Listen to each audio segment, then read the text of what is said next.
ભરૂચના પરાસમા ગામ ઉમરાજમાં વસતા આદિવાસી લોકોએ તેઓને રહેણાંકના હેતુ માટે સરકારી પ્લોટ તથા શૌચાલય જેવી પ્રાથમિક સુવિધાની માંગ સાથે ગામમાં આવેલ મહાદેવના મંદિરમાં પૂજા અર્ચના તેઓને કરવા દેવામાં આવતી ન હોવાનું ગંભીર આક્ષેપ જિલ્લા કલેક્ટરને આવેદનપત્ર પાઠવી કર્યો છે। ભરૂચ તાલુકાના ઉમરાજ ગામના આદિવાસી પરિવારજનોએ જિલ્લા કલેક્ટરને આવેદનપત્ર પાઠવ્યું છે, જેમાં જણાવ્યું છે કે અમે અમારા પરિવાર સાથે કાચા મકાનો ઝૂંપડાઓમાં સંયુક્ત કુટુંબમાં રહીએ છીએ અને અમારા પરિવારજનોની સંખ્યા વધુ હોય, જેથી અમને રહેવાની ખૂબ જ અગવડતા થઈ રહેલ છે, જેથી સરકારમાંથી અમારી જાતિના પુનરુત્થાન માટે તથા અમોને અમારા પરિવાર સાથે રહેવા માટે વિવિધ સરકારી યોજના હેઠળ સરકારી પ્લોટો તથા પ્લોટમાં બાંધકામ કરવા અંગે વિવિધ યોજનાઓ કાર્યરત છે, તો અમોને રહેવા અંગે સરકારી જમીન ફાળવી તેમાં સરકારના ધારાધોરણ મુજબ પાકા મકાન બાંધકામ કરવા યોગ્ય સહાય પૂરી પાડવા નમ્ર વિનંતી છે।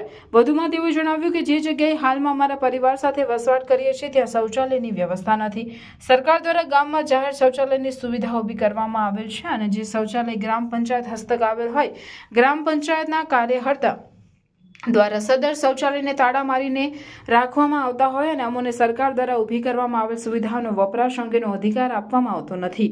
વધુમાં તેઓએ આક્ષેપ કર્યો છે કે ગામમાં મહાદેવનું મંદિર આવેલ છે, પણ ગામના સરપંચ નામે રંજીત વસાવા દ્વારા આ મંદિર પોતે તથા પોતાના પરિવારજનો અને મળતિયાઓ માટે જ પૂજા અર્ચના કરવા માટે ખોલવામાં આવે છે, જે બાદ મંદિરને તાળા મારી દેવામાં આવે છે અને અન્ય ગ્રામજનોને મંદિરમાં પ્રવેશવા દેવામાં આવતા નથી। આ મુજબની રજૂઆતને ધ્યાને લઈ યોગ્ય કાર્યવાહી કરી તકલીફો દૂર કરવાની માંગ કરવામાં આવી છે।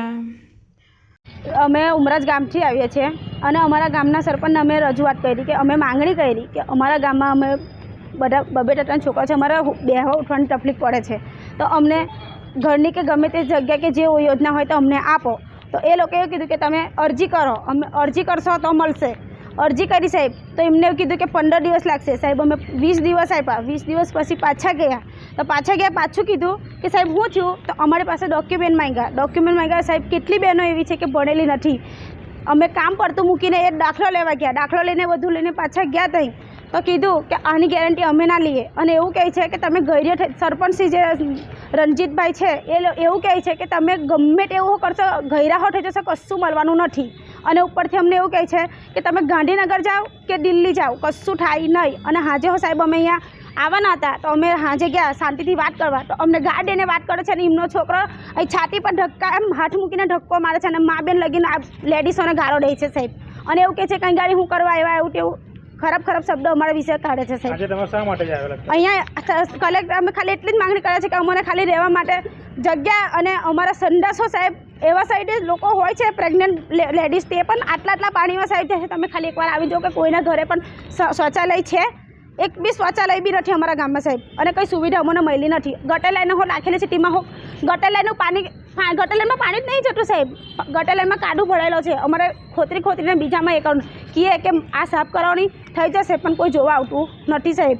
સરપંચ સાહેબ એમના 3 ઘડા બાંધીને બેઠેલા છે, ધાબાવાળાને બધું, ને અમારા ઘડા બાંધતા નથી, એ એસીને બધું લગાવીને બેઠેલા છે, કોઈનું કશું કરતા નથી। કાલે લેડીસો ગયો, તે લેડીસોને એનો છોકરો બધા ધક્કા મારીને બધોને બહાર કાઢ્યા, છાતી પર હાથ મૂકીને ધક્કા મારીને કાઢતા હતા, ગાળને જેમ તેમ બોલતા હતા।